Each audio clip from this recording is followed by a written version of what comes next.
संविधान के बारे में बताने जा रहा हूँ। लोकसभा में किस सदस्य को सदन के विशेषाधिकारों के उल्लंघन एवं अवमानना के लिए लोकसभा से निष्कासित किया और जेल भेजा गया था? तो इंदिरा गांधी को। उत्तर में इंदिरा गांधी को। अगला प्रश्न है, दल बदल विरोधी कानून संविधान के किस संशोधन द्वारा पारित हुआ था? तो उत्तर में 92 संशोधन द्वारा। अगला प्रश्न है, संविधान की प्रस्तावना में वर्णित लोकतंत्र को किस रूप में स्वीकार किया गया?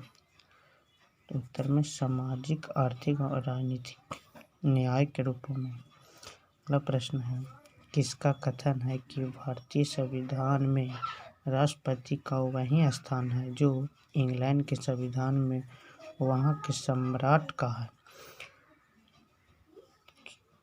किसका कथन है? तो उत्तर में डॉक्टर भीमराव अंबेडकर का। डॉक्टर भीमराव अंबेडकर। अगला प्रश्न, किस संविधान संशोधन अधिनियम द्वारा मूल अधिकारों की संख्या 6 कर दी गई है? तो उत्तर में 44वें संविधान संशोधन अधिनियम द्वारा 1978 द्वारा। अब देखिए अगला प्रश्न है, भारतीय संविधान के किस अनुच्छेद के अंतर्गत राष्ट्रपति को मंत्रिपरिषद द्वारा लिए जा रहे निर्णयों की सूचना प्राप्त करने का अधिकार है? तो उत्तर में अनुच्छेद 78 के अंतर्गत। अगला प्रश्न है, डॉक्टर भीमराव अंबेडकर ने किस मौलिक अधिकार को भारतीय संविधान का हृदय एवं आत्मा कहा था? उत्तर में है संवैधानिक उपचार एवं अधिकारों का अनुच्छेद 321 के द्वारा। अगला प्रश्न है, किस योजना के अंतर्गत ब्रिटिश सरकार ने भारत छोड़ने तथा भारत के विभाजन की घोषणा की थी? उत्तर में लॉर्ड माउंटबेटन योजना के अंतर्गत। अगला प्रश्न, चौरी चौरा कांड के कारण कौन सा आंदोलन समाप्त हो गया था? तो उत्तर में असहयोग आंदोलन। अहमदिया। अगला प्रश्न, अहमदिया आंदोलन का श्री गणेश कहाँ से हुआ? तो उत्तर में पंजाब से हुआ था। अगला प्रश्न, काकोरी कांड कब हुआ था? तो 1925 में हुआ था। काकोरी कांड 1925 में। अगला प्रश्न है, मुस्लिम लीग ने भारत विभाजन की मांग सबसे पहले कब की थी? तो 1940 में। आंसर है 1940 में। अगला प्रश्न है, भारत में दास प्रथा नहीं है, किस यात्री का कथन है? मेगस्थनीज का। उत्तर में मेगस्थनीज का। अगला प्रश्न, भारत विभाजन के लिए 3 जून 1947 की योजना क्या कहलाती है? माउंटबेटन योजना। अगला प्रश्न, गांधी जी का दांडी मार्च किस आंदोलन से संबंधित था? सविनय अवज्ञा आंदोलन से था। अगला प्रश्न, रॉलेट एक्ट का उद्देश्य क्या था? मुकदमा चलाए बिना किसी भी व्यक्ति को नज़रबंद करना। अगला प्रश्न है, स्वदेशी आंदोलन सबसे पहले कब प्रारंभ हुआ? तो उत्तर में बंगाल विभाजन के विरुद्ध प्रारंभ हुए आंदोलन के समय। अगला प्रश्न है, मौखिक भाव प्रकाशन के साधन है?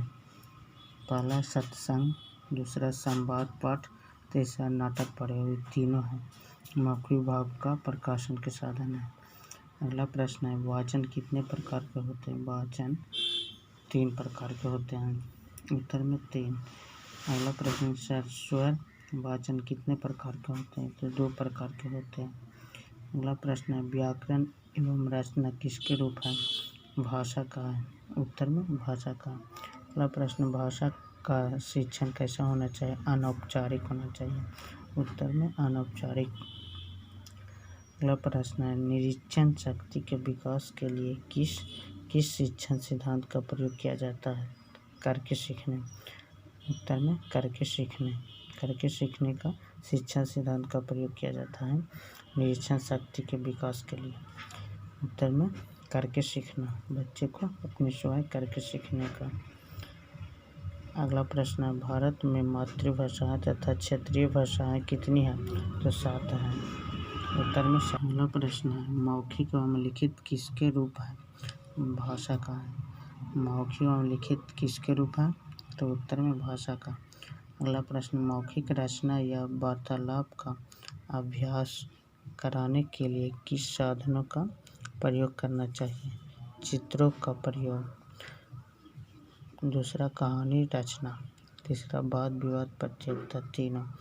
अगला प्रश्न, मौखिक भाषा किसका प्रधान भाषा है?